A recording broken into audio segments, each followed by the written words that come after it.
প্রভু নয় আসতে। কারণ ভাগবতের মধ্যে যা যা আছে শুদ্ধ ভক্ত জীবনে তা সব খুঁজে পাওয়া যায়। ভাগবতে যেমন সৃষ্টির কথা বলা আছে, ভাগবতে যেমন 10টি বিশেষণের কথা বলা আছে, ভাগবতের যেমন উত্থান পতনের কথা বলা আছে, প্রেম প্রীতির কথা বলা আছে, সম্বন্ধ বোধের কথা বলা আছে, আশ্রয় বিষয় তত্ত্ব বলা আছে।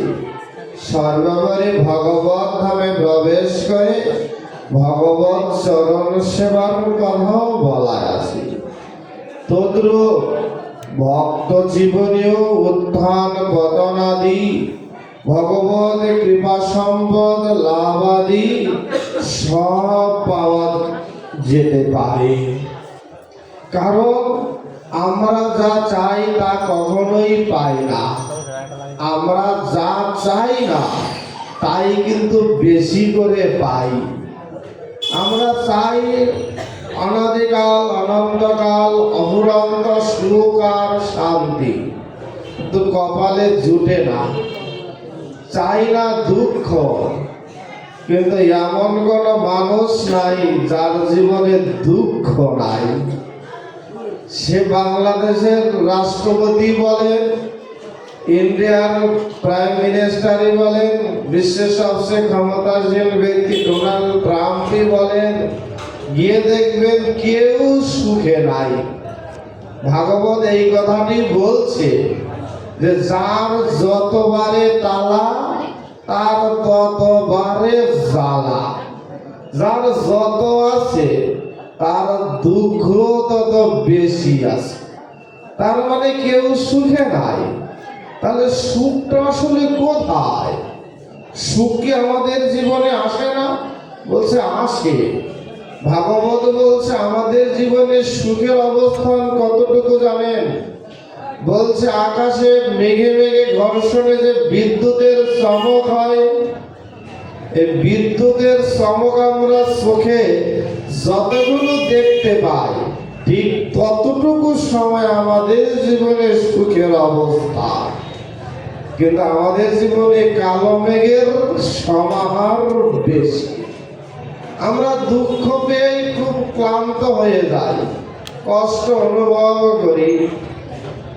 এজন্য কবি দেখবেন লিখছেন, মেঘ থেকে কেউ করিস রে ভয়, আড়ালে তার সূর্য হাসে। আমরা মেঘ দেখেই ভয় পেয়ে যাই, সূর্যকে দেখতে চাই না। এজন্য ভাগবত বলছে দুঃখ সহ্য করার শক্তি যার যত বেশি, ভগবত প্রাপ্তির সম্ভাবনাও তার তত বেশি। দেখেন আমরা যা চাই সেটা আমাদের জীবনে বেশি আছে, সুখ, তাই না? কিন্তু যা চাই না সেটা হলো দুঃখ, এটি কিন্তু খুব কম।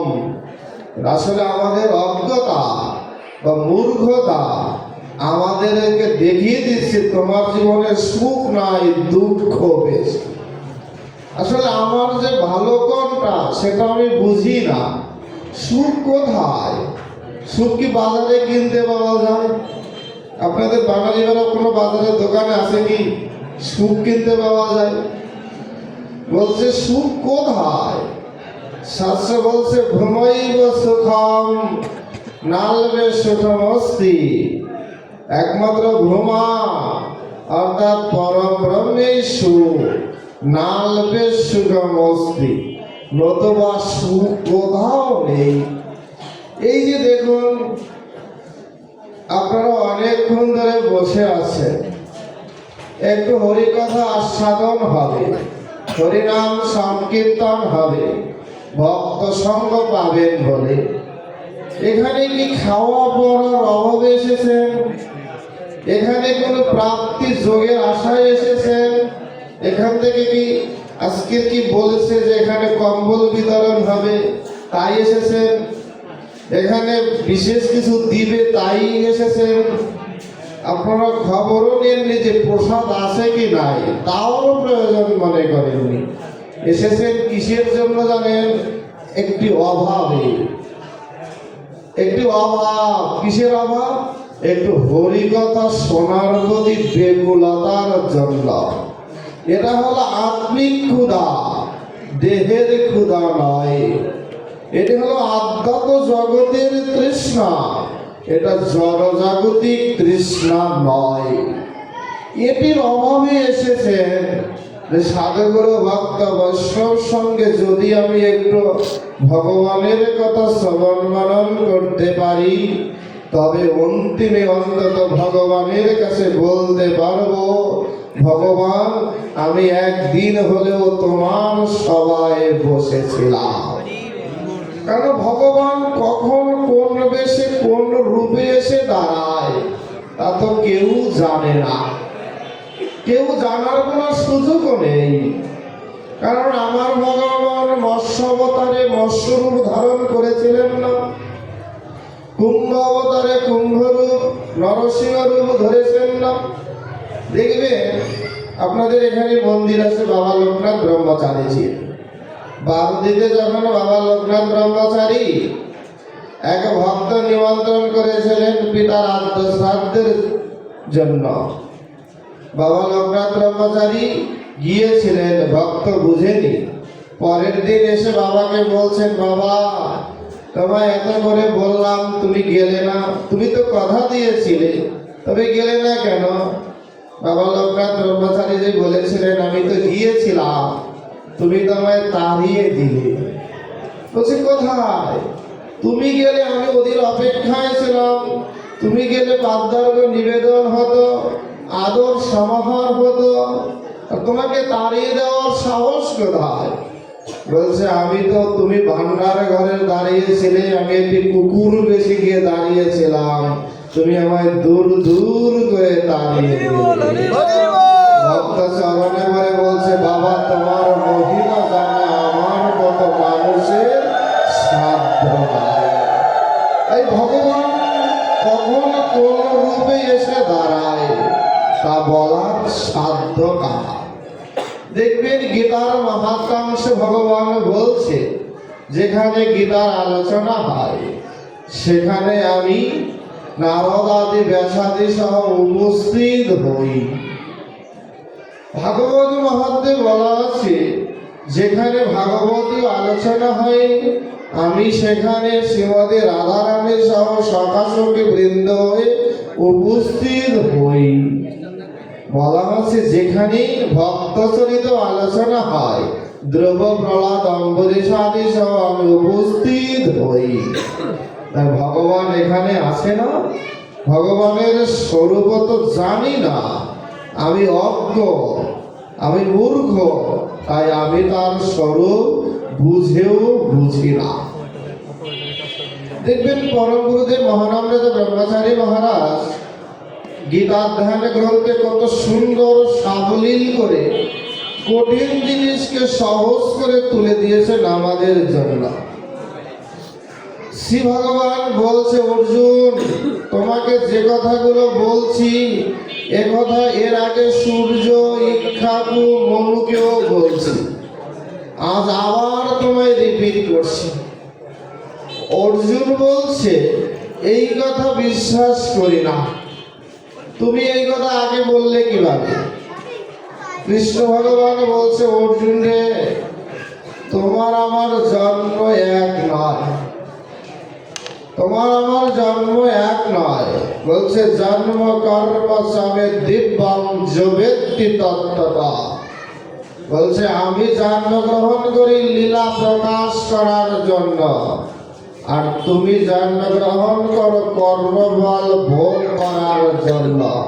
তাই তুমি আমি দেখতে এক হলেও এক নই। তাই সাধারণের মাঝে তিনি অনন্য সাধারণ। কৃষ্ণ ভগবান অর্জুনকে বলছে, অর্জুন আমি ভগবান, যুগে যুগে আসি, যখনই প্রয়োজন হয় তখনই আসি।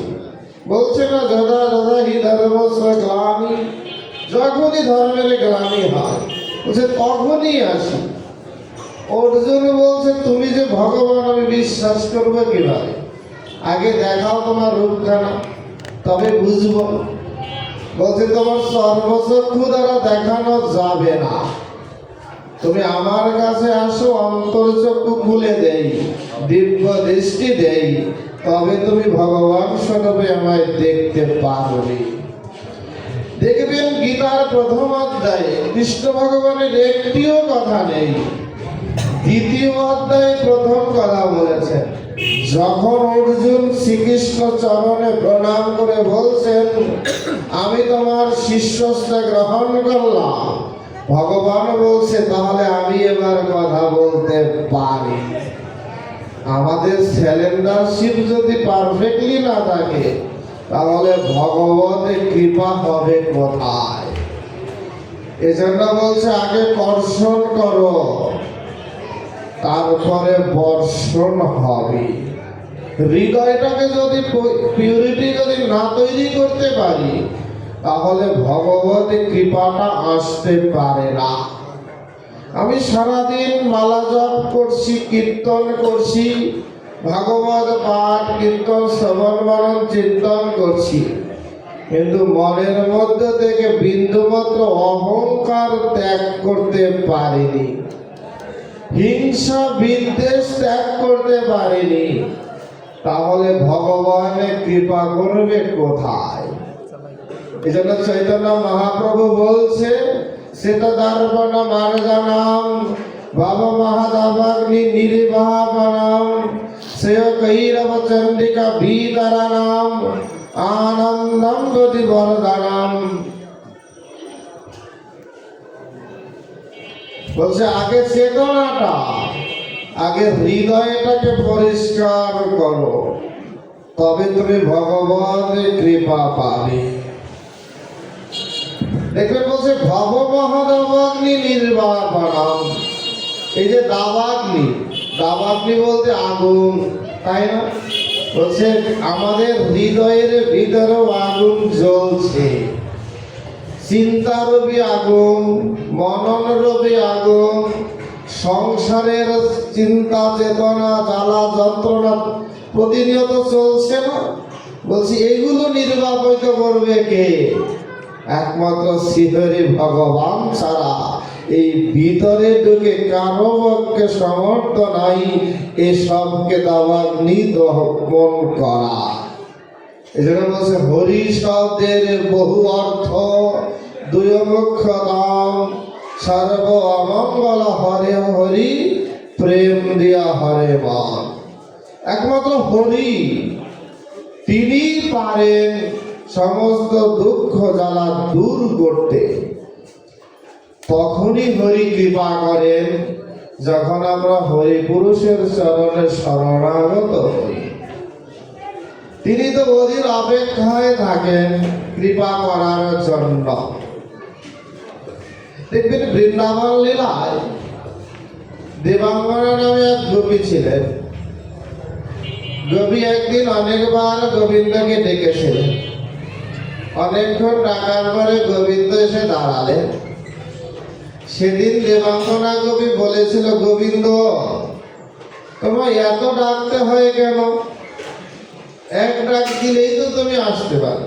তুমি না বলছো নাহাং তিষ্ঠামে বৈকুণ্ঠ যোগিনাং হৃদয়ে নচ মদ ভক্ত তত্র গায়ত্রী তত্র তিষ্ঠামে নারদ।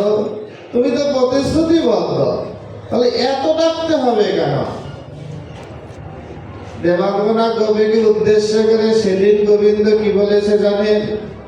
গোবিন্দ বলেছে, গোপীরে আমাকে যে একবার প্রাণ ভরে ডাকে আমি সাথে সাথে তার কাছে এসে দাঁড়াই, তবে সামনে আসি না। কারণ যদি তাড়াতাড়ি এক ডাকেই সামনে আসি তাহলে ভক্তের মনে অহংকার হতে পারে যে ভগবান বুঝি আমার কেনা গোলাম, আমি ডাকলেই আসে। তাই আমি আড়ালে আবডালে দাঁড়িয়ে থাকি। ভক্ত যত গভীর ভাবে আত্মি প্রীতি দিয়ে প্রেম দিয়ে ডাকে তত আমার তার কাছে আসার জন্য দ্রুত গতিতে হৃদয়ে টানে। আর তখনই যখন আসি তখনই ভক্ত সব দিয়ে আমায় তার করে নিতে পারে। তাই ভগবান বেশি দূরে নয়, শুধু একটু ডাকার মতো ডাকাটা চাই। এই যে ডাকবো, আমি কোন উপায়ে ডাকলে তাকে পেতে পারি, এটা কে বলে দিবে আমায়? কে বলে দিবে আমায়? দেখবেন স্কুল কলেজে যে বইগুলো পড়ানো হয়, সেই বইগুলো বাজারের বিভিন্ন লাইব্রেরিতে কিনতে পাওয়া যায়, টাকা দিয়ে কিনতে হয় না। তাহলে ওইগুলো স্কুলে গিয়ে পড়তে হবে কেন? ওগুলো লাইব্রেরি থেকে কিনে এনে তো পড়াই যায়। আবার প্রাইভেটও পড়তে হয়, তাই না? তো সেখানেও টাকা দিতে হয়। যে বই লাইব্রেরিতে কিনতে পাওয়া যায়, সেগুলো ঘরে বসে পড়লেই তো পাস হয়। বলছে না রে বাবা, ওতে পড়া হয়, কিন্তু ভালো করে জানতে হলে, বুঝতে হলে, শিখতে হলে ওই মাস্টার মশাইয়ের কাছে যেতে হয়। কারণ তিনি এই বিষয়ে অভিজ্ঞ। তিনি তোমার কতটুকু দরকার, তুমি কতটুকু নিতে পারো, সেটা বুঝেই তোমাকে সেই বিদ্যাটা দিতে পারে। খালি বইয়ে বিদ্যা থাকলেই তার হৃদয়ঙ্গম হয় না। কারণ মাস্টার মশাইয়ের কাছে গিয়ে শরণাপন্ন হলে তিনি আমার হৃদয়ে বিদ্যা প্রবেশ করিয়ে দিতে পারেন। এই আধ্যাত্ম জগতের এই শিক্ষকটি হলেন শ্রী গুরু পদব্রত। এই জন্য বলছে শ্রী গুরু চরণ পদ্ম কেবল ভক্তি সদ্ম বন্দে মুই সাবধান মতে, যাহার প্রসাদে ভাই এভব তরিয়া যায়, কৃষ্ণ প্রাপ্তি হয় যাহা পদে। একমাত্র গুরুচরণে শরণাগত হলে ভগবান পাওয়া সহজ হয়। এজন্য শাস্ত্র শ্রীগুরুকে বলছে একটা বিশ্ববিদ্যালয়, যেখানে সব আছে, শুধু গেলেই হয়, শুধু গেলেই হয়। কারণ তিনি ভগবানকে পাইয়ে দেওয়ার ক্ষমতা রাখেন। গতদিনও আমরা মহানামজির উপরে আলোচনায় বলেছিলাম যে তিনি কত উচ্চ মার্গের, আমরা তাকে দেখি বুঝিয়েছিলাম। তিনি হারান মধ্যে ব্রহ্মচারী থেকে কিভাবে বাসুদেব দর্শন করিয়েছেন। আসলে জগতে তো গুরু পাওয়া যায় অনেক। দেখবেন ঠাকুর অনুকূল চন্দ্রটি খুব সুন্দর কথা বলেছেন। বলছে সিদ্ধ নয় মন্ত্র দেয়, নিজেও মরে অপরকেও মারে। কথাটার গভীরতা অনেক। আসলে আমরা তো গভীর প্রবেশ করি না, কান দিয়ে শুনি, হৃদয় দিয়ে তো শুনি না, যার জন্য থাকে না। বলছে সিদ্ধ নয় মন্ত্র দেয়, নিজেও মরে অপরকেও মারে। যে নিজেই সাধন ভজন ঠিক মতো করে না, যে নিজেই ভগবানের কাছে যাওয়ার পথ চিনে না, সে আমার মতো অধমকে ভগবত ধামে নিবে কিভাবে? উপায় কি? কারণ সেনাপথ দেখবেন সহজ হয়, অসেনাপথ অনেক দূর হয়। যেমন আমি এই বানারীপাড়া আস্তে আস্তে, আমার কাছে ফরিদপুর থেকে বানারীপাড়ার পথটা খুব সহজ, জানি কোথায় নামতে হবে, গড়িয়ারপার নামতে হবে, তারপরে মাহিন্দ্রতে করে আসতে হবে, তাই না? সেনাপথ যে চিনে না তার কাছে কি হয়, এই আর কত দূর, আর কত দূর, তাই না? মনে হয় না মনটা আর কত দূর, বারবার ঘড়ি দেখতে হয়। বলছে যে ভগবানের পথ চিনে, সে অন্যকেও চিনাতে পারে। আর যে চিনে না, কোনোদিন যায়নি, সে কিভাবে অন্যকে সেখানে নিয়ে যাবে? তাই ভগবতের কৃপা পেতে হলে আগে গুরু করুণাকে সম্বল করতে হয়। আমি ত্যাগ করতে পারি না, ত্যাগ তিতিক্ষা আমার জীবনে নাই। ভোগে আসক্ত, কাল কলি পাপ প্রপঞ্চ প্রাক্তনের রবে অশান্ত আমার জীবাত্মা। আমি ভগবতের কৃপা পাবো কিভাবে? আজকের মহানবমীতে ব্রহ্মচারীজি উপরে আলোচনা হয়। তিনি ভাগবতের টিকা লিখেছেন। ভাগবতের খেলালব রচনা করে জগতে বিখ্যাত হলে কল্পনা করতে পারেন এর জীবনের সূচনাটা কেমন করে। তিনি যখন আশ্রমে গেলেন তখন দারিদ্রতাপূর্ণ আশ্রম, দুঃখ কষ্টের শেষ নাই। শ্রীপাদ মহেন্দ্রজি মহানন্দজির যিনি গুরু, তিনি তাকে কলেজে ভর্তি করিয়ে দিলেন।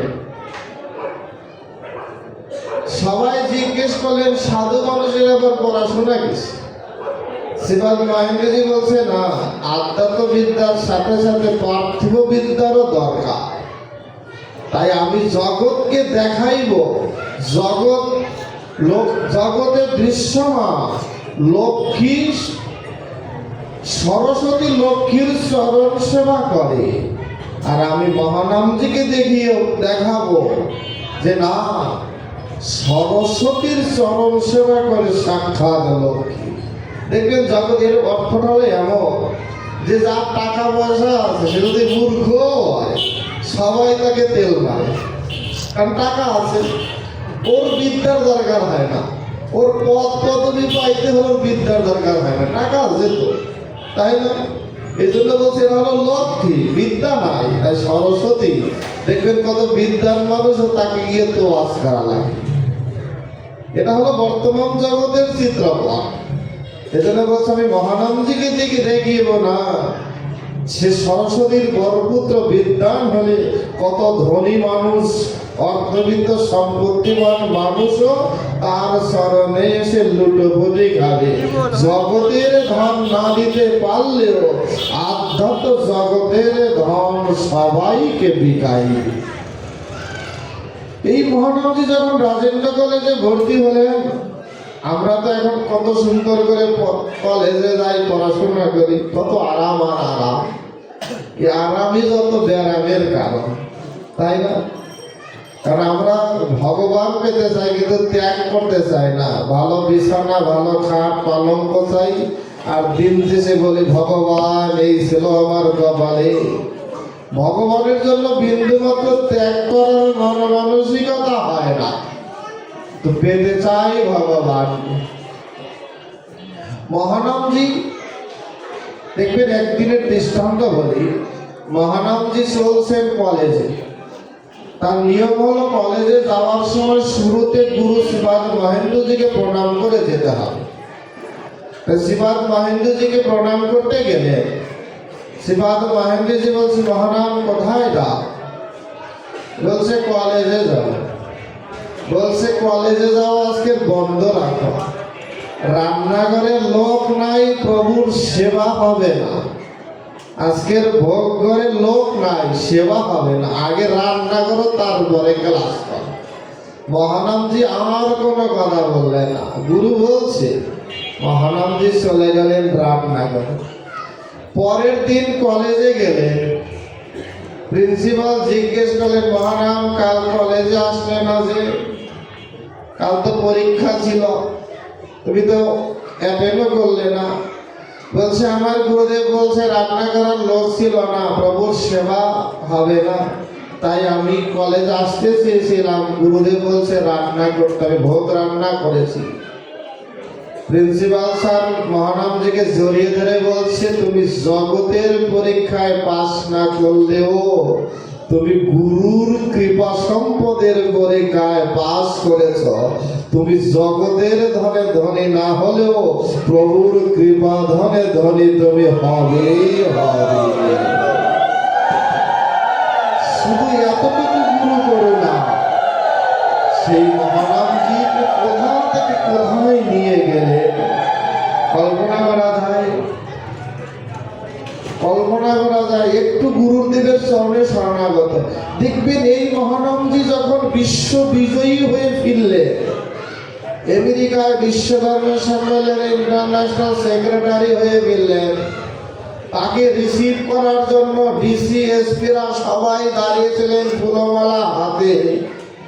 তৎকালীন সময়ে প্রধানমন্ত্রী এই আপনাদেরই বাড়ির লোক, শেরে বাংলাকে ফজলুল হক, যিনি মহানামজিকে কলেজের প্রিন্সিপাল হওয়ার জন্য নিজে চিঠি লিখলেন। মনে করেন তাহলে কত বড় সম্মানিত ব্যক্তি হতে পারে। শুধু যখন স্টেশনে নামলেন শ্রীপাদ মহেন্দ্রজি তখন শ্রীঅঙ্গনের সেবাইতে নিয়ম হলো শ্রীঅঙ্গনের বাইরে বেরোতে পারেন না, বাইরে যেতে পারেন না।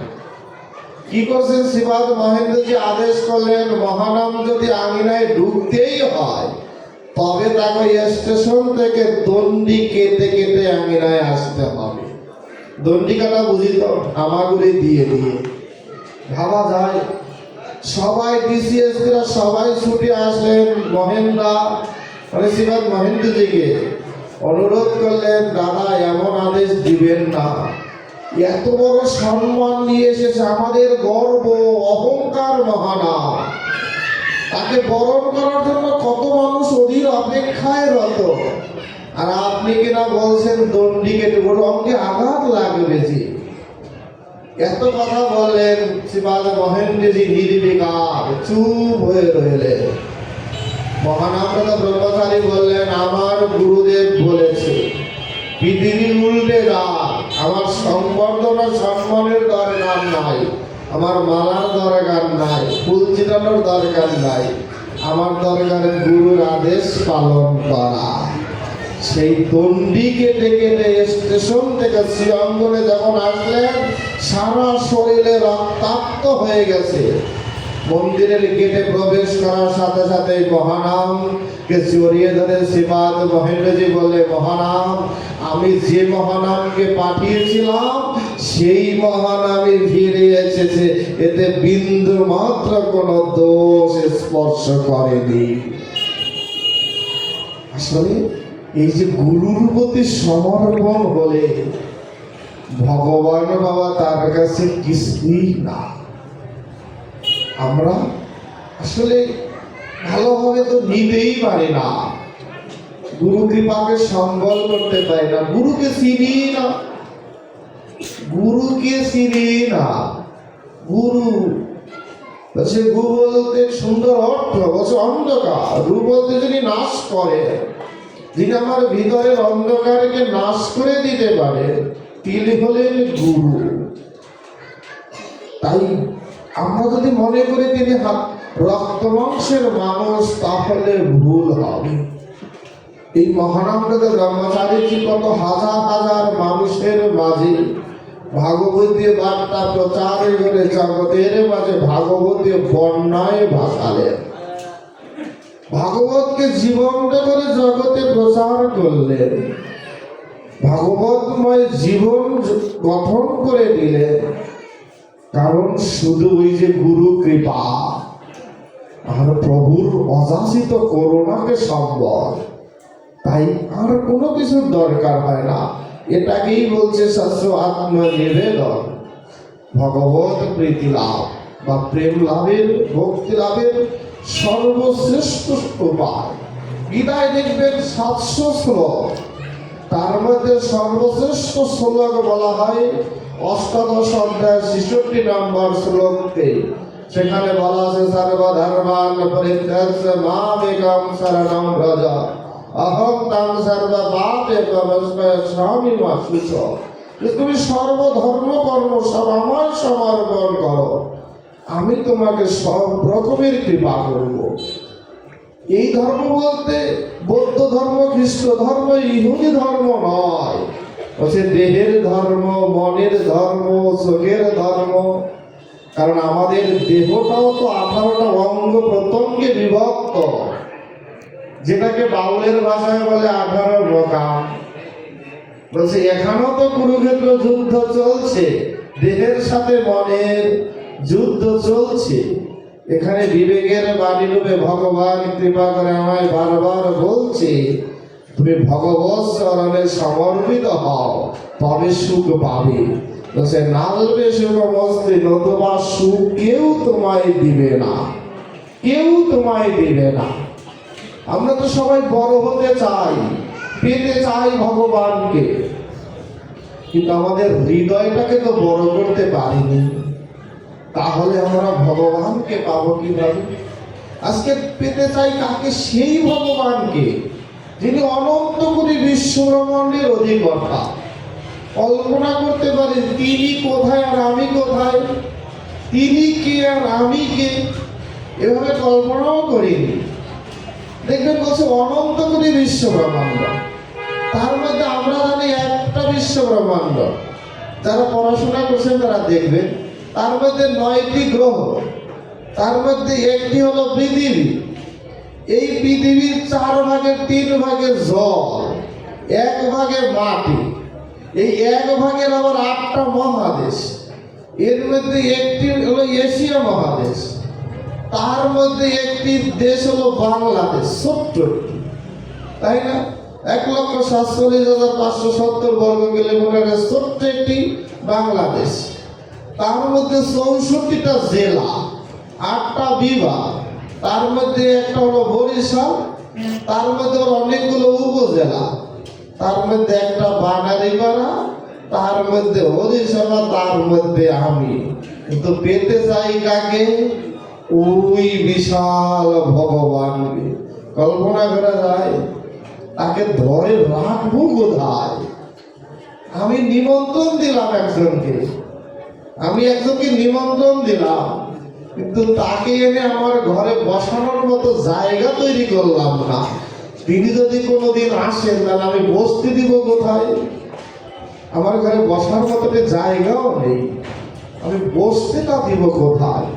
এজন্য বলছে, দেখবেন পদকর্তা বাসুদেব ঘোষ, গাও গাও গুণ গৌরাঙ্গের গুণ সরল করি আমার। মনটাকে যদি বড় করা যায় আর মনটাকে সরল করা যায়, তাহলে ওই ভগবান এই হৃদয়ে একবার ঢুকে গেলে আর বেরোতে পারেন না। ভগবান নিজে প্রতিশ্রুতি দিয়েছেন, ভক্তর হৃদয়ে সতত বিশ্রাম। একবার ঢুকে গেলে আর বেরোতে পারেন না। দেখবে এটা সুন্দর দৃষ্টান্ত দিয়েছেন মহানামজি। কেমন? ঘুনে যে পোকা, মৌমাছি দেখছেন না? যাদের বাড়িতে কাঠের ঘর বাড়ি আছে বা দরজা জানালা, তারা দেখবেন ঘুনে ধরে না। দেখবেন ভ্রমর কি করে? শক্ত কাঠকে ছিদ্র করতে পারে, কিন্তু এই ভ্রমরই যখন ফুলের মধ্যে পড়ে তখন আর বেরোতে পারেন না। তো সে ভক্তের হৃদয়টাও এরকম ফুলের মতো নরম কোমল, ওখানে ভগবান বললে আর বের হওয়ার সাধ্য না। যদি শক্ত পাষাণ থাকে, ভজনহীন সাধনহীন হয়ে থাকে, তাহলে ভগবান ওই ছিদ্র করে করে বের হয়ে চলে না। এজন্য বলছে ভক্তের হৃদয়ে সতত বিশ্রাম। যেন বড় হতে গেলে মনটাকে বড় করতে শিখতে হয়। মনটাই ছোট, ভগবানকে পাই কিভাবে? মহানামদাতা ব্রহ্মচারীজি দেখুন দৃষ্টান্ত দেই। মহানামদাতা ব্রহ্মচারীজি, আমি একটু সবাইকে অনুরোধ করব, আপনারা যদি কথা বলা একটু কমান, তাহলে মনে হয় আমার কথা বলাটা সহজ হয়। যারা আয়োজক বৃন্দ আছেন তাদেরও দৃষ্টি আকর্ষণ করবো, এই যে পাশে শিশুরা আছে, ওরা তো চঞ্চলতা করবে, একটু নজর রাখবেন।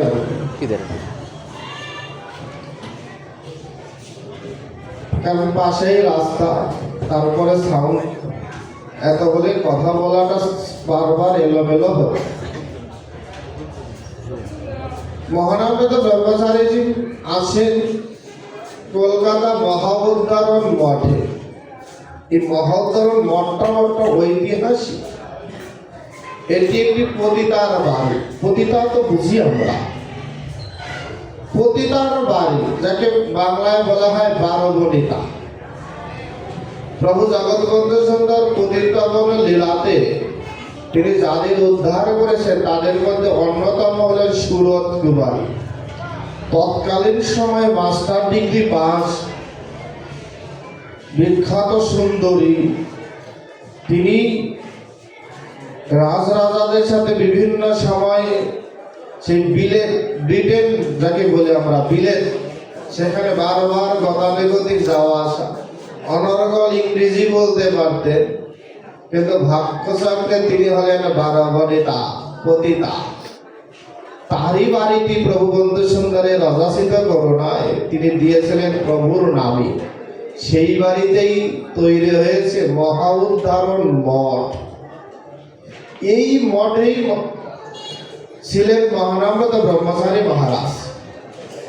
ওখানে থেকেই তিনি কলকাতা ইউনিভার্সিটিতে পড়াশোনা করতেন।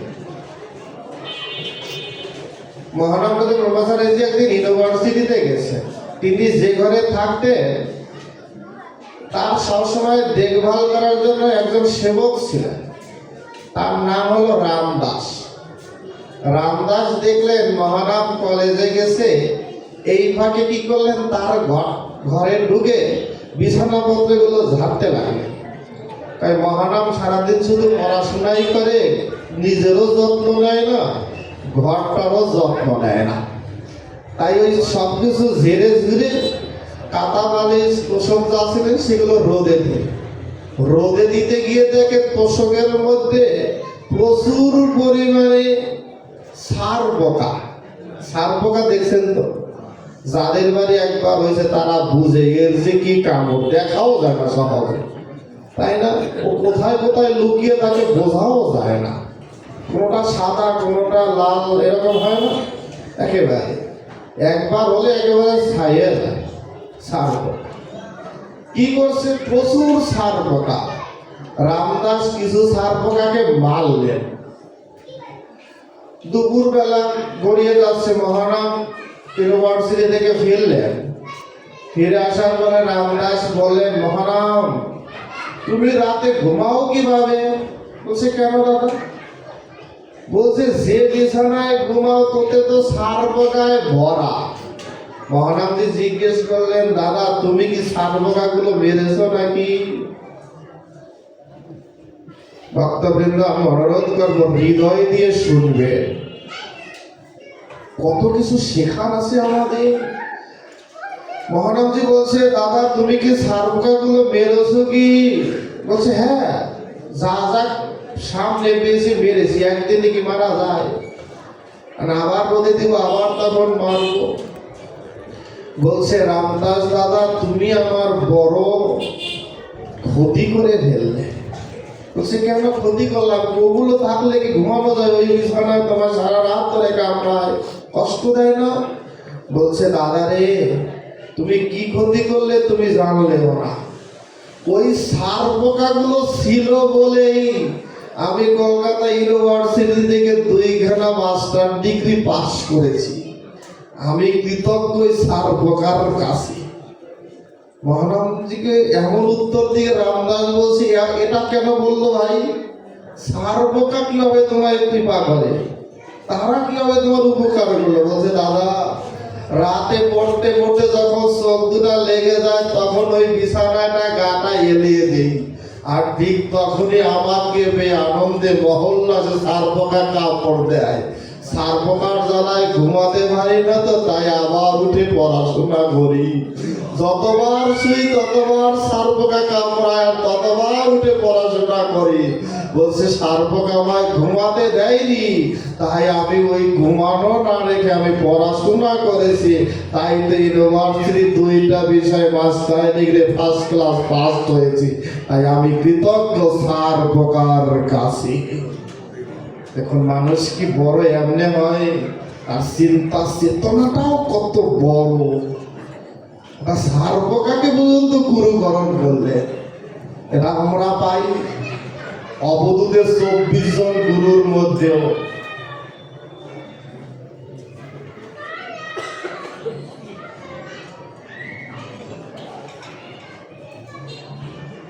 সেখানে দেখবেন পিপিলিকাকে পর্যন্ত গুরুকরণ করেছে, একটা আটশোলাকে পর্যন্ত গুরু জ্ঞান করেছে। আমরা মানুষ গুরুকেই গুরু বলে মনে করি না। আমরা সূর্যের কাছ থেকে প্রতিদিন শিখি না, চন্দ্রের কাছ থেকে প্রতিদিন শিখি না, একটা বৃক্ষলতা থেকে দেখি না, যাকে যতই আঘাত করি না কেন তবু সে অক্সিজেন দেয়। আর মানুষ আমি যদি আর স্বার্থে কম পড়ে তবে দেখবেন আমি সব ভুলে যাই, সব মুহূর্তের মধ্যে সব সম্পর্ক ছিন্ন হয়ে যায়। কিন্তু একটি গাছ অক্সিজেন দিতে সে কোনোদিন হিসাব করেছে ভাই তুমি আমায় জল দিয়েছো কিনা? তুমি জল দেওনি, তারপরে তোমাকে অক্সিজেন দিব না। কোনো গাছ বলেছে কি? সূর্য কোনোদিন বলেছে কি ভাই তুমি পাপী ভজনহীন, তোমার জন্য আমি সূর্য উঠবো না? বলছে কি? চাঁদের সুধা দিতে কোনোদিন কার্পণ্য করেছে কি?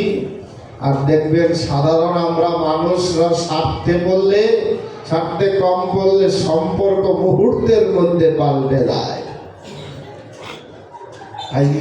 গুরুকরণ কত হতে পারে, আর গুরুচরণে একবার শরণাগত হলে ভগবত ধাম তার জন্য সহজ সাবলীল হয়ে যেতে পারে। আপনাদেরই মহানবজি সম্পর্কে আরো একটি শুনেন, ভাগবত কথা, কৃষ্ণ কথা, গৌর কথা কত শুনি।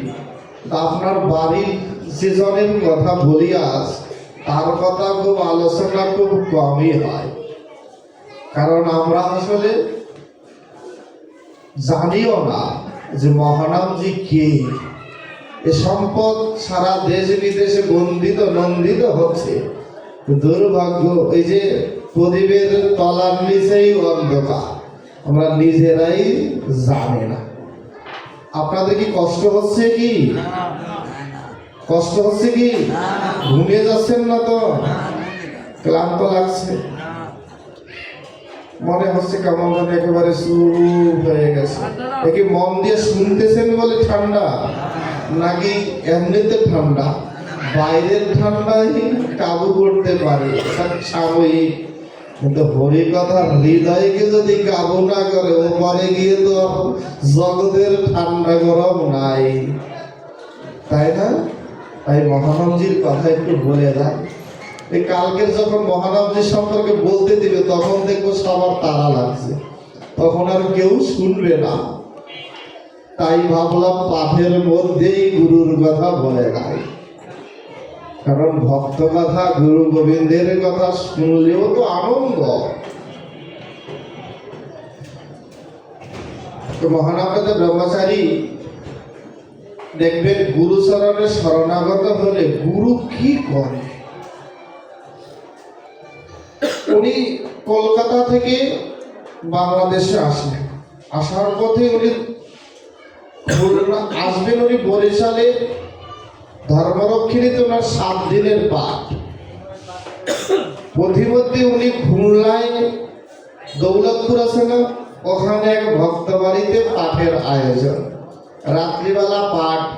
ওই দিন পাঠের বিষয় হলো ঋষি অরবিন্দের বাসুদেব দর্শন। ঋষি অরবিন্দ যিনি বিপ্লবী ছিলেন, তিনি কারাগারে যখন ব্রিটিশ সরকার তাকে জেলখানায় ভরে দিলেন, সে জেলখানায় বসে গীতা পড়তে পড়তে তিনি ভগবান বাসুদেবকে জেলখানায় দর্শন করেছিলেন। একটা অদ্ভুত কথা না? এই সম্পর্কে তো আলোচনা করলেন মহানবদ ব্রহ্মচারীজি। হঠাৎ করে একটি লম্বা চড়া একটি ছেলে তিনি এসে মহানবজিকে প্রণাম করলেন, হাউ হাউ করে কান্না। বলছেন, গুরুদেব আপনি তো আমায় স্বপ্নযোগে মন্ত্র দিয়েছেন, এবার কৃপা করে সাক্ষাতে মন্ত্র দান করুন, আমি আপনার চরণে শরণাগত হতে চাই। মহানবজি বললেন ঠিক আছে। এই ছেলেটির নাম হলো যোগেশ মিত্র। তার বাড়ি হলো এই বরিশালেরই মুলাদি থানা আছে না, মুলাদি থানা। একটা সময় এখানে রায়ত বুঝেন তো, দাঙ্গা, সাম্প্রদায়িক দাঙ্গা হয়েছে। তখন ওই ওর 5 ভাই সহ একেবারে গ্রাম সাবার করা হয়েছিল। ও একা শুধু লুকিয়ে বেঁচে গিয়েছে। ওর একটি বিশেষ গুণ ছিল, সেটি হলো বাঁশি বাজাতে পারত, আর বিভিন্ন পাখির শব্দগুলোকে তিনি কণ্ঠস্থ করতেন, হুবহু নকল করতে পারতেন। এইগুলো করে করে ভবগুরু হয়ে বিভিন্ন হাট বাজারে বাঁশি বাজিয়ে তিনি মানুষকে যা দিতেন তাই দিয়ে তার চোখ ভবঘুরে হয়েছে। যোগেশ মিত্র ওই দিন দৌলতপুরে মহানন্দজির পাঠ শেষে চরণে শরণাগত হয়ে বলেন, আমি দীক্ষা নিতে চাই। তুমি স্বপ্নে দিলে, এবারে সাক্ষাতে দাও। এই ঘটনা 4ঠা ভাদ্র।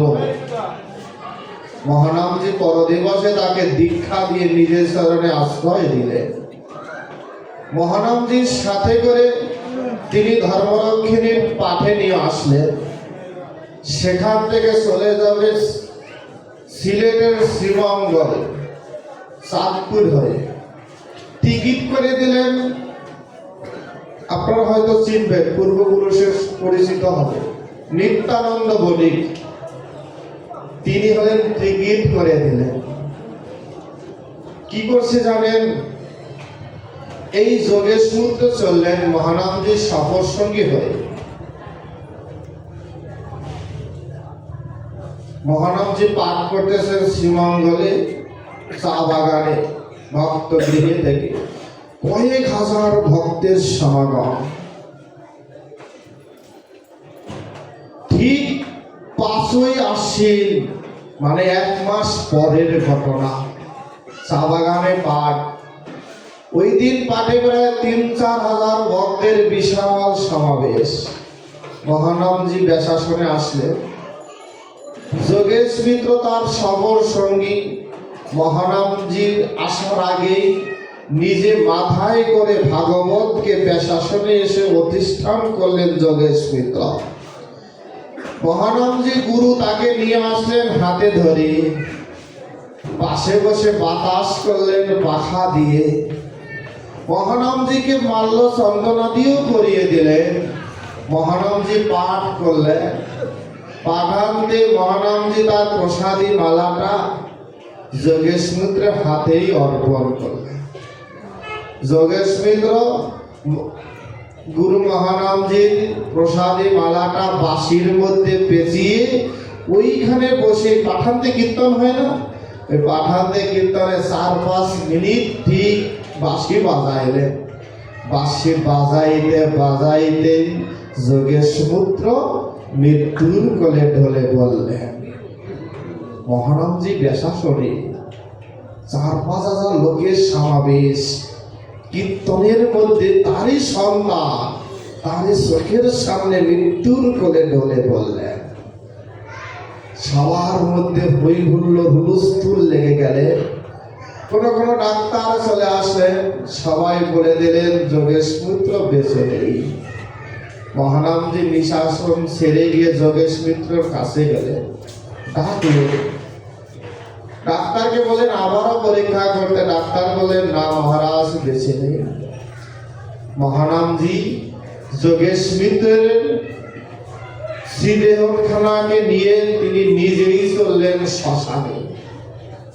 ভক্তরা সবাই বলা বলি করতে লাগলেন, এতদিন শুনেছি মহাপ্রভু হরিদাস ঠাকুরের শ্রীদেহকে নিজে সমাহিত করলেন, তার জন্য ভিক্ষা করলেন জগন্নাথপুরীর সিংহদ্বারে।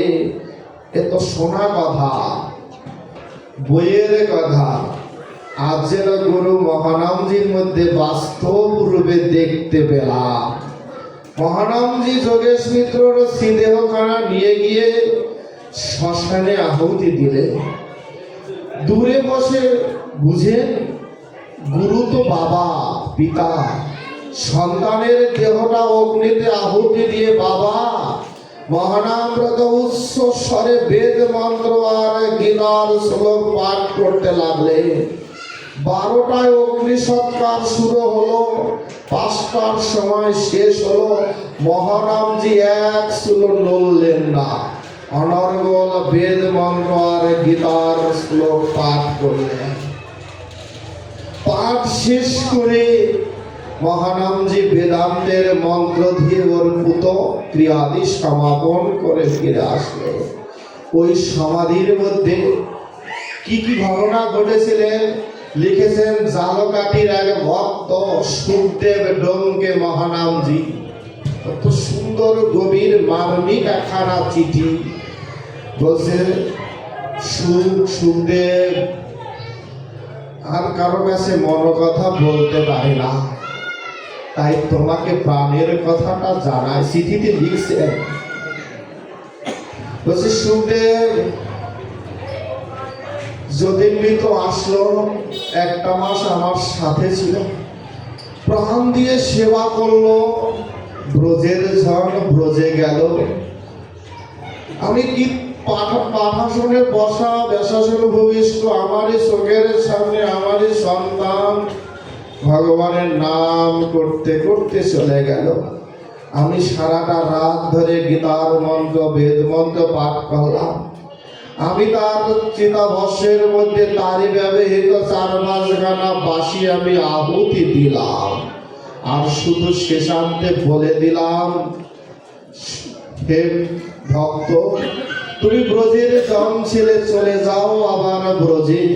নিকুঞ্জ কাননীকে প্রাণ বধুয়াকে প্রাণের ভক্তি মিশিয়ে প্রেম দিয়ে তুমি বাঁশির ধ্বনি শুনিয়ে এসো। তুমি যে পথে গিয়েছো আমিও যেন তোমার গুরু নই, আজ তোমার কাছে শিখলাম যে কিভাবে ভগবানের চরণে শরণাগত হয়ে ভগবত ধামে ভগবত সেবায় যেতে হয়। আমি তোমায় শিখিয়ে নি, তুমি আমায় শিখিয়ে দিয়ে গেলে যে জীবনের অন্তিমে ভগবত সেবায় কিভাবে প্রবেশ করে।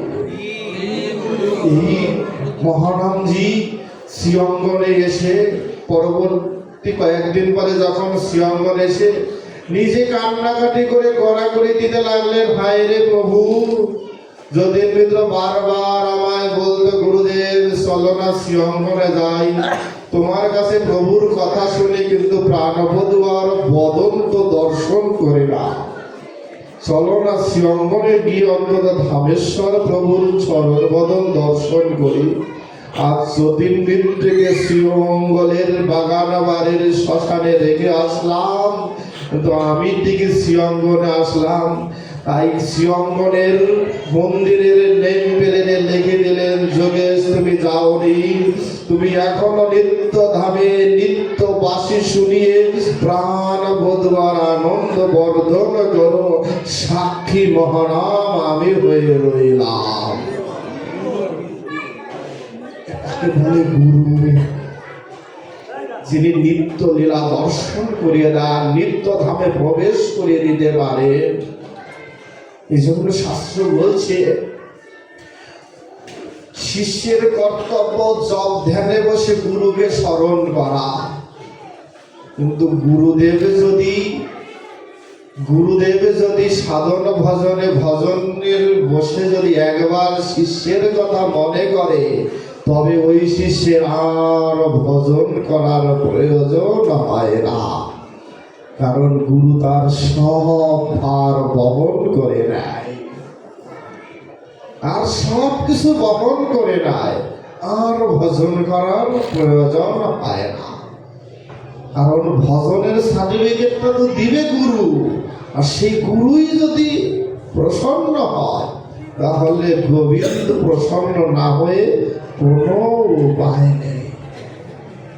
আমরা ভগবানের ভজন করি, ভগবানের সেবা করি, আগে দরকার গুরুচরণে পরিপূর্ণ রূপে সমর্পণের স্পৃহা জন্মানো। কারণ আমরা গুরুদেবকে চিনি না, গুরু করুণাকে বুঝি না। এই জন্য দেখবেন কবি সুন্দর করে লিখছেন, তোমার গুরুনিষ্ঠা তুমি কৃপা করে করো দান। মহারামজি যেমন তার গুরুচরণে শরণাগত ছিলেন, তিনি শিষ্যদেরও তেমনি করেই শিখিয়েছেন। এজন্য বলছে, তোমার গুরুনিষ্ঠা তুমি কৃপা করে করো দান, গুরু ভক্তিতে আমরাও যেন হতে পারি বলিয়ান।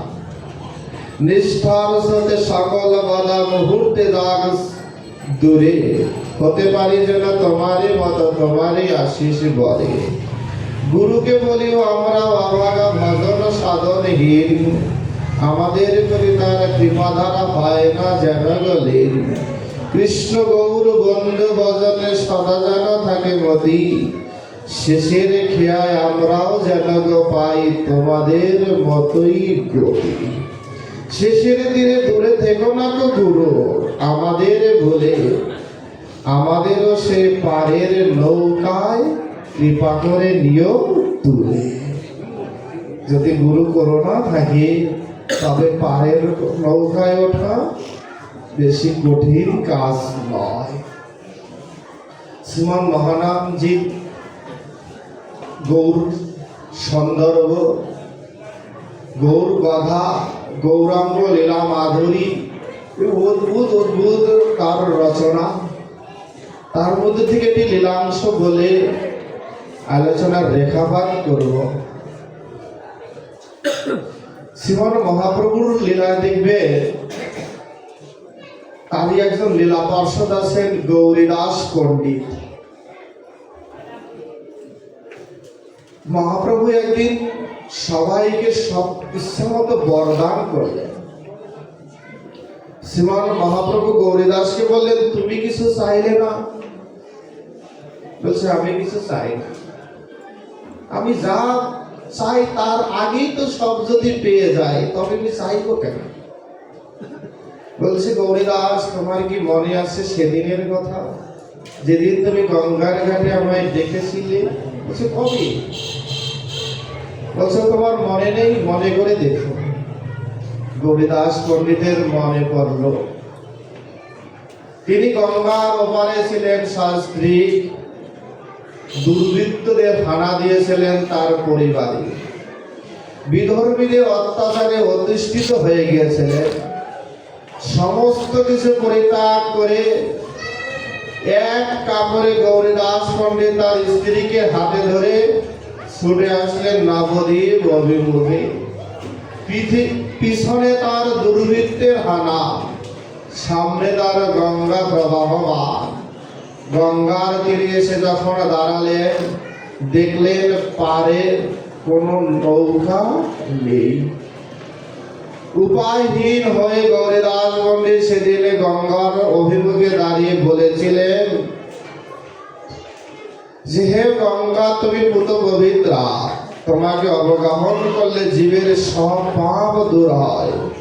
আমি তো এমন কোন সাধন ভজন করিনি, আজ তোমার কাছে এসে পাপ খালন করতে চাইনি। মহামহ অপরাধী বলেই তো আজকের জন্মভিটা পরিত্যাগ করতে হয়। সর্বস্ব লুণ্ঠিত হলো, এক কাপড়ে ছুটে আসলাম। পিছনে ফিরে যাওয়ার সুযোগ নেই, সামনে যে যাব নৌকাও নেই, করিও নেই। কিভাবে করব? তাহলে আমি গঙ্গায় ডুব দিয়েই জীবন শেষ করব। যখনই দুজনে মিলে গঙ্গায় ডুব দেওয়ার সংকল্প করলেন, হঠাৎ করে দেখলেন কোন এক মাঝি একখানা নৌকায় করে এসে হাঁক দিলেন, এই পারে যাবে ভাই, পারে যাবে ভাই। হঠাৎ করে এমন একখানা মাঝি দেখে বলছে, হ্যাঁ, আমরা তো পারে যাব। সেদিন নৌকায় উঠেছিল গৌরীদাস। নৌকায় উঠে পারে নদীও সেই গঙ্গা পারও হলে, যখন ওপারে উঠবেন তখন বলল, ভাই, তুমি তো পার করে দিলে, কিন্তু তোমার কাছে পারের করে দেওয়ার আমার কাছে কিছু নেই। মাঝি সেদিন বলেছিল, ঠিক আছে, আজ না কাল দিও। গৌরীদাস পণ্ডিত সেদিন বলেছিল, মাঝি ভাই, এবারে নবদ্বীপে আমার অনেক পরিচিত জন আছে, আমি তাদের কাছ থেকে নিয়ে এসে তুমি কাল এই ঘাটে থেকো, আমি তোমায় পারের কড়িটা দিয়ে দিব। মাঝি সেদিন বলেছিল, হ্যাঁ, কিন্তু দুর্ভাগ্য কি জানেন, পরদিবস থেকে প্রতিদিন তিনি নিয়ম করে ওই গঙ্গার ঘাটে আসতেন, কিন্তু আর ওই মাঝিকে কোনোদিন সে দেখেনি। আজ যখন মহাপ্রভু তার বিপদের কথা স্মরণ করিয়ে দিয়েছেন, তখন গৌরীদাসের মনে হয়েছে, আমি তো ওই নৌকার মাঝিকে পারের করে দেইনি, আমি তো তার কাছে ঋণী হয়ে রইলাম। তাই মহাপ্রভুর কাছে গিয়ে চাইলেন, মহাপ্রভু, তুমি তো অন্তর্যামী, তুমি শুধু আমায় একটু উপকার করো, ওই মাঝির সন্ধানটা দাও। সেদিন গৌরীদাসকে জড়িয়ে ধরে মহাপ্রভু বলছে, গৌরীদাস, ওই ঘাটের মাঝি যে আমি হয়ে রয়েছি। তুমি তো আমায় চিনলে না, তুমি তো আমায় চিনলে না।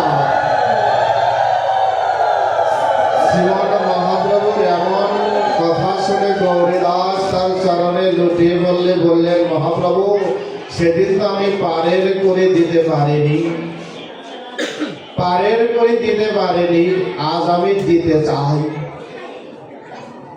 বলছে কি দিবে? বলছে আমার কাছে আজকে অর্থবিত্তের অভাব নেই, তবে আমি অর্থবিত্ত দিতে চাই না, পারের করে দেবে আমি নিজেকেই তোমার চরণে সঁপে দিতে চাই। আর একটি বর চাই। তুমি তো সবাইকে সবকিছু দিলে, আমি তো কিছু চাইলাম না, তবে আমি একটা জিনিস তোমার কাছে চাই। কি চাও? বলছে মহাপ্রভু, সেদিন যেমন পারের ঘেয়ারা ঘাটে এসে দাঁড়িয়েছিলাম অতুল পাথারে বসে, যে আমার উপায় নেই, আমি নিরুপায়, আমি যখন শেষের দিনেও আমি এমন ভব নদীর ঘাটে গিয়ে দাঁড়াবো সাধন ভজনে হয়ে, সেদিন যেন তুমি ওই দিন যেমন কৃপা করে এসে নৌকা নিয়ে এসে আমায় পাহাড় করে দিয়েছিলে, ওই ভব নদীর ঘাটের কাছে গিয়ে যদি দাঁড়িয়ে হ্যাঁ মহাপ্রভু বলে একবার ডাক দেই, সেদিনও কিন্তু তুমি আমায় পার করে দিও।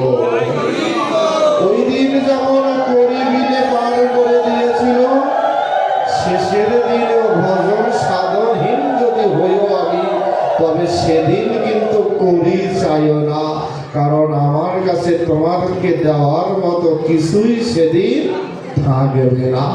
তাই আজই আমি আমাকেই তোমার চরণে সঁপে দিতে চাই।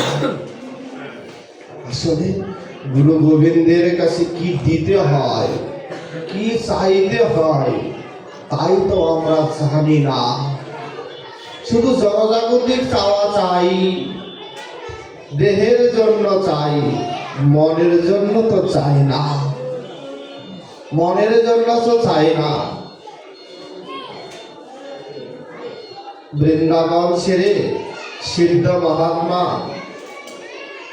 চলে এসেছে নবদ্বীপে।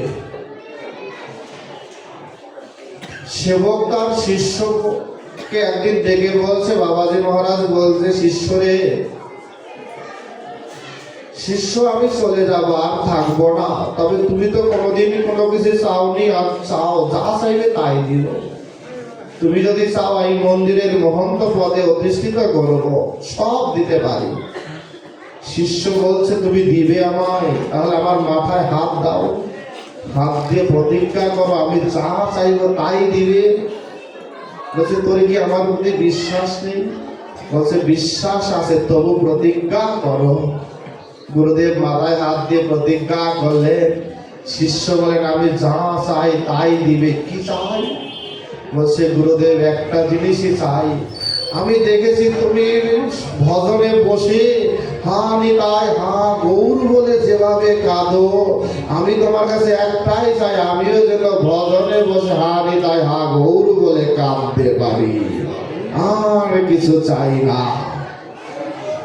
আসলে আমি সব চাই, কিন্তু ভগবত প্রেম তো চাই না। এজন্য বলছে, কৃষ্ণ যদি ছুটে ভক্তে ভক্তি মুক্তি দিয়া, কবু প্রেম ভক্তি না দেয় রাখেন লুকাইয়া। আমি এটা সেটা চাই, এটা সেটা পাই, তাই আমি আনন্দে বসে থাকি, কিন্তু ভগবানকে তো চাই না, তাই ভগবানকে পাই না। আমি সুখ চাই, কিন্তু সুখের জন্য তো কিছু করি না। আমি দুঃখ চাই না, তো দুঃখকে বরণ করার সব ব্যবস্থা করি। চৈতন্য চরিতামৃত এই জন্য বলছে, কৃষ্ণ বলি যেই জীব অনাদি বহির মুখ, অতএব মায়াদারে দেয় সংসার দুঃখ। আমি ভগবানকে ভুলে যাই, তাই ভগবান আমার সব দেয়। দেখুন, আপনাদের পরিবেশটা খুব সুন্দর, আপনারা ধৈর্যচ্যুতি হলেও আরেকটু মহানামজি সম্পর্কে বলে দেয়। কষ্ট হচ্ছে কি? কষ্ট বলেও তো বলবেন না। আসলে সব পরিবেশে তো সবকিছু সবসময় বলা হয় না, কারণ মরমের কথা মরমে জন্মিন্ন, কারো কাছে বলা যায় না। সব কথা কি সবার কাছে বলা যায়? সবাই কি বুঝে? সবাই শুনেও না, সবাই বুঝেও না। মহানামৃত ব্রহ্মচারীজি তিনি আসেন শ্রীরাম শ্রীঅঙ্গনে। শ্রীঅঙ্গনের বন্ধুকুটের ওপারে, যারা শ্রীঅঙ্গন গেছে দেখবেন, পাশেই একটা বড় পুকুর আছে না, বন্ধুকুণ্ড যাকে বলি আমরা। এটা আসলে পদ্মার একটি অংশ, কিন্তু কাল বিবর্তনে এখন ওটা আটকা হয়ে গেছে। কি করেছে জানেন? ওই বন্ধুকুটের ওপারই এক ভক্ত পরিবার, মহানামজিরই শিষ্য, তাদেরই একটি ছোট্ট বাচ্চা, একটি মেয়ে, ৬-৭ বছরের বয়স। মেয়েটির নাম হলো কুসুম। মহানামজি যখনই শ্রীঅঙ্গনে থাকে, ওই কুসুম সকালে ঘুম থেকে উঠে শ্রীঅঙ্গনে আসে, এসে ফুল তুলে মহানামজির কাছে দিয়ে যায়। তার সাথে সম্পর্ক হলো দাদু আর নাতি। তা দাদুর কাছে ফুল তুলে দিয়ে দেয়। দাদুগুরু মহানামটা সেটি দিয়ে ভগবানের সেবা দেয়। এই জন্য প্রতিদিন ভগবানের সেবার ফুল কুসুম এসে দিয়ে দেয়। মহানামজি কয়েকদিন ধরে আছে, কুসুম প্রতিদিন সেবা দেয়। একদিন কুসুম আসেনি শ্রীঅঙ্গনে। সকাল ৯টা, ১০টা, ১১টা বাজে কুসুম আসে না। ঠিক ১১টার দিকে হঠাৎ করে দেখলেন শ্রীঅঙ্গনবাসী যে দুজন স্বামী স্ত্রী হঠাৎ করে শ্রীঅঙ্গনে এসে হাউ মাউ করে প্রভুর সামনে চিৎকার করে কান্না কাটি। সে কি বিরহের কান্না! উন্মাদের মতো যেন উথাল পাথাল ছোটাছুটি। কাঁদতে কাঁদতে সবাই জানাজানি হয়ে গেল কি ওই যে ৭-৮ বছরের কুসুম সে হঠাৎ করে মারা গিয়েছে। এই বিনা মেঘে বজ্রপাতের মতন কুসুম মারা গিয়েছে। শ্রীঅঙ্গনের সবাই চলে আসলেন কান্না দেখে। সবাই বললেন, তোমার গুরু মহানামব্রত ব্রহ্মচারী আছে তার ভজনের স্থলেতে, তোমরা তার কাছে যাও, তাকে গিয়ে জানাও। সে তো কুসুমকে ভালোবাসে, কুসুমও তাকে ভালোবাসে। কত সুন্দর মধুর সম্পর্ক তাদের। প্রতিদিন ভগবত সেবার ফুল এনে দেয় মহানামজি, তা দিয়ে গোবিন্দের ভগবানের সেবাও দেয়। ছুটে চলে গেলেন মহানামজির চরণে। মহানামজি ভজনে বসে আছেন। সকাল থেকে জল স্পর্শ করেনি মহানামজি। কি করেছেন? এ তো সাধারণ কেউ নয়। এসে গুরুদেবের মহানামজির চরণে পরে প্রণাম করে বলেন, গুরুদেব তোমার কুসুমার নেই। কথাটা এত গভীরে লাগলো না। মহানামজি ভজনে বসেছিলেন, চোখ দুটো যখনই খুললেন দেখলেন মহানামজির দু চোখ বেগ অজরে চোখের জল তার বুক ভাসিয়ে দিচ্ছে। বলছে, আমার কুসুম তাহলে নেই। মা বাবা কান্না করছে। সন্তান হারা মা বাবার কত কষ্ট হতে পারে। মহানামৃত ব্রহ্মচারীজি নির্দেশ দিলেন শ্রীমৎ নবনীবন্ধু ব্রহ্মচারীকে। বলছে, নবনী সবাইকে নিয়ে কুসুমের বাড়ি যাও, কুসুমের বাড়ি গিয়ে প্রভুর নাম করো, আমি কিছুক্ষণ পরে আসব। আজ্ঞাবহ বৃত্ত যেমন মহানামজির কাছে নবনীবন্ধু তেমন। যা বলে তার বাইরে লড়ার একটু সুযোগ নেই। গুরুর আদেশ পেয়ে নবনীবন্ধু মহন্ত দল সাধু সন্ন্যাসীদের নিয়ে কুসুমের বাড়ি কীর্তন করতে যাচ্ছি। যেন শ্রীঅঙ্গন থেকে এক মহা মিছিল করে প্রভুর নাম করতে করতে কুসুমের বাড়ি অভিমুখে যাত্রা। যে শুনে কীর্তনের ধ্বনি সেই ওই পিছনে ধাবিত হয়।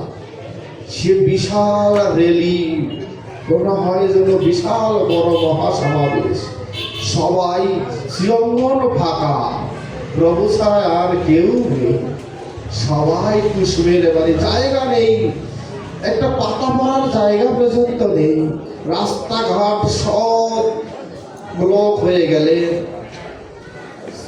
কুসুমকে একটি কাপড় দিয়ে ঢেকে রাখা, তাকে ঘিরে ঘিরে সবাই মিলে কীর্তন করছে প্রভুর নাম চন্দ্রমাদের বিরহের সুরে।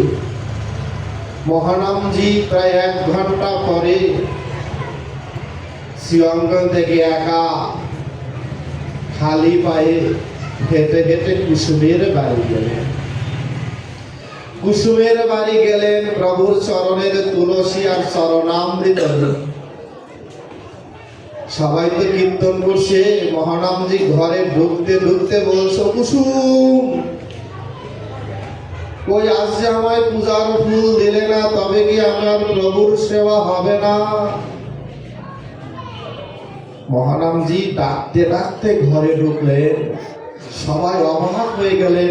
আরে সে তো জানে কুসুম নেই, তবে কাকে ডাকে? মহানামজি আবার ডাকলেন, কুসুম প্রভুর সেবার ফুল দিলে না, প্রভুর সেবা কি হবে না? দাদুকে না বলে কই চলে গেলে? বলতে বলতে গিয়ে মহানামজি কি করলে জানেন? কুসুমের উপরের কাপড়টা সরিয়ে ওই প্রভুর চরণের তুলসী তার মস্তকে বুকের মধ্যে শোয়ালে, একটু প্রভুর চরণামৃত তার মুখে দিয়ে বললেন, কুসুম প্রভুর চরণামৃত পাবে না? কুসুম ওই চরণামৃত, প্রভুর চরণামৃত পেয়ে আর প্রভুর চরণের তুলসীর স্পর্শ পেয়ে কুসুম যেন ঘুমন্ত শিশু উঠে মহানামজির গলা জড়িয়ে ধরে বলে, দাদু তুমি আমার বাড়িতে কেন? আজ তো আমি তোমার আঙিনায় যাইনি।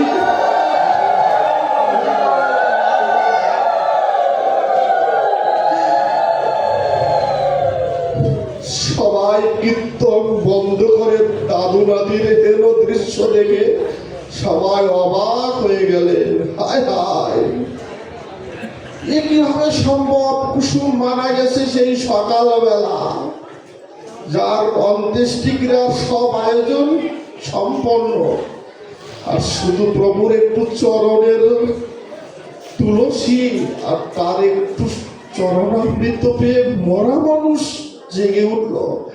সবাই চারিদিকে হই হই রই রই পড়ে গেল। হায়, এতদিন শুনেছিলাম শ্রীমন মহাপ্রভুর কৃপায় শিবাসঙ্গনে শিবাসের মরা পুত্র জেগেছিল, আজ সাক্ষাৎ দেখলাম ভগবানের কৃপাপ্রাপ্ত মহানামজির ডাকে কুসুমের মতো মরা মানুষ জেগে উঠে দাদুর কোলে গলা চড়িয়ে ধরে। এটা হলো মহানাম ব্রত, এটা হলো মহানাম ব্রতের অযাচিত কৃপা, যেটি তার গুরু শ্রীপাদ মহেন্দ্রজি তথা প্রভু বন্ধু সুন্দর কাছ থেকে পেয়েছে। কবে আমাদের জীবনে সেদিন কবে হবে আমরা গুরুকে চিনব, গুরু চরণে শরণাগত হব? কবে আমরা গুরু চরণ ধরে কেঁদে বলবো, গুরুদেব তুমি কৃপা করলে সব দিতে পারো, তবে আমায় কেন দাও না? কারণ গুরু সব পারে, আমি আসলে গুরুর কাছে চাইতে জানি না। গুরুর চরণে প্রণাম করি বটে, তো হৃদয়ের আত্মীপ্রীতি তো দেই না। হৃদয়ে নিগ্রানো প্রেম দিয়ে কখনো শক্ত করে তো ধরি না। তাই আমি গুরু কৃপাকে বুঝি না। যেমন আমি মাতৃস্বজন তার প্রমাণ, আমার শ্রীগুরু মহারাজ এখনো বর্তমান, তবু বুঝি না যে গুরু কৃপার শক্তি কি আছে, তো তাই টের পাই না। যেমন এখানে আসার পরও 2-3 দিন ধরে প্রতিদিন কথা হচ্ছে, শুধু একটি কৃপার আশীর্বাদের কথা, বাবা ভয় পেও না, আমি আছি তো। যেদিন থাকবে না সেদিন কে বলবে? সেদিন আমার মনের কথা বলারও জায়গা থাকবে না, আর এমন আশীর্বাদ শোনারও আমি আর বাড়ি পাবো না। তাই ভাগবতী আলোচনা বিশ্রাম করব। শুধু বলি আপনারা বড় ভাগ্যবান। আমি বারবার ছুটে আসি বাঙালি পাড়ায়, কেন জানেন? একটা কৃপা পাওয়ার জন্য। কারণ আপনারা মহানামের আপনজন, আপনারা মহানামরত ব্রহ্মচারীর দেশের মানুষ, আপনারা মহানামদের দেশের মানুষ। এই ভূমিতে, এই বরিশালের ভূমিতেই আমার শ্রীগুরুদেব কান্তিমূর্তি ব্রহ্মচারীজির জন্মভূমি। এই বরিশালের ভূমিতেই মহানামজির জন্মভূমি। দুর্গাপ্রসন্ন পরমহংসদেবের মতো জগতে বিখ্যাত মহাত্মা মহাপুরুষের জন্মভূমি। কল্পনা করা যায় কত সিদ্ধ মহাত্মার আবির্ভাব ভূমি এই বরিশালে। এই মাটির ধন্য। শাস্ত্রে বলা আছে, যেই ভূমিতে মহাত্মার জন্ম হয়, সিদ্ধাত্মার জন্ম হয়, সেই মাটির 21 ক্রোশ, 1 ক্রোশ মানে 2 মাইল, এত নিচ পর্যন্ত সাধনার বীজ জমা থাকে। এই ভূমিতে 21,000 বছর পর্যন্ত যারাই জন্ম নিবে তারাই সাধনায় সিদ্ধি লাভ করবে। এই ভূমি সাধারণ ভূমি নয়। তাই তো বারবার ছুটে আসি এই ভূমিতে গড়াগড়ি দিতে, এই ভূমির ধুলি মাথায় নিতে। কারণ এই ভূমিতে আসলেই সাধনায় সিদ্ধি হবে। আপনারা পেয়েছেন তো? তাই আসলে বুঝেন না। আমরা যারা দূরে থাকি তারা মর্মে মর্মে উপলব্ধি করে। কারণ আজ সারা বিশ্ব বন্দনা করে এই বাঙালি পাড়ার কথা, খলিশা কোঠার কথা, বন্দনা করে কামিনী সুন্দরীর কথা, বন্দনা করে কালিদাস দাশগুপ্তের কথা, বন্দনা করে খলিশা কোঠা হাই স্কুলের কথা, শঙ্কর্ষণ দাস ব্রহ্মচারী রাজেনের কথা। কারণ মহানামজি বলেছেন, দুজন আমি স্বর্গীয় দূতের সাথে সাক্ষাৎ পেয়েছিলাম, যার একজন হলেন শ্রীপাদ মহেন্দ্রজি, আর একজন হলেন রাজেন দাস, যার বাড়িও এই বাঙালি পাড়াতে। যার কারণে মহানাম যে এই ভূমি ছেড়ে 80 মাইল পায়ে হেঁটে শ্রীঅঙ্গনে গিয়ে প্রভুর গলায় মালা পরিয়েছিলেন। আমরা ঘরে বসে সব পেতে চাই, তাই কোনো কিছুই পাওয়া হয় না। আড়ম্বরতার শেষ নাই, তো হৃদয়ের অনুভূতি বড় দুর্বল। রবীন্দ্রনাথ গাইলেন, একটি কবিতায় লিখলেন কি জানেন? কত গভীর মর্মার্থ। বলছে, ভগবান বহুদিন তপস্যা করে তোমায় পেয়েছি, ডেকেছি, তুমি এসেছো আমার আঙিনায়। তোমাকে পেয়ে আমি পাদ্যার্ঘ নিবেদন করলাম, তোমাকে সর্বপূজারে পূজা করলাম, আরতি করলাম, তোমায় 56 ভোগ দিলাম, সেবান্তে তোমাকে রত্ন সিংহাসনে বিশ্রাম দিলাম। বিশ্রামান্তে তুমি সাধনে চলেও গেলে। দুর্ভাগ্য আমার একটি, এত কিছু করার পর একটাবার আমি দুটি হাত জোরে করে তোমায় প্রণাম তো করিনি, প্রণাম তো করিনি। তাই রবীন্দ্রনাথের পঙ্ক্তি দিয়েই শেষ করি।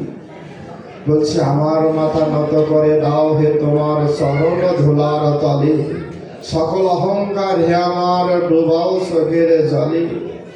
আমার বলছে, এই যে সকল অহংকার সব যেন বিলীন হয়ে যায় সাথে করে ভক্ত বৈষ্ণবের চরণ ধরা, যেন তাদের দাস হয়ে মহানামজির দেখানো পথ, তারই সুযোগ্য শিষ্য আচার্য কান্তিমূর্তি ব্রহ্মচারীজির দেখানো পথের জন্য এগিয়ে যেতে পারি। এই কৃপা ভিক্ষা প্রার্থনা করে আজকের ভাগবতী রসাস্বাদন এখানেই বিশ্রাম করি। সবাই ভালো থাকবে। প্রভুর অযাচিত করুণা কৃপা প্রসাদ, গুরু মহানামজির কৃপা প্রসাদ সবার জীবন ধনে ধনী হোক, এই প্রার্থনা রেখে আজকের এখানেই বিশ্রাম করি।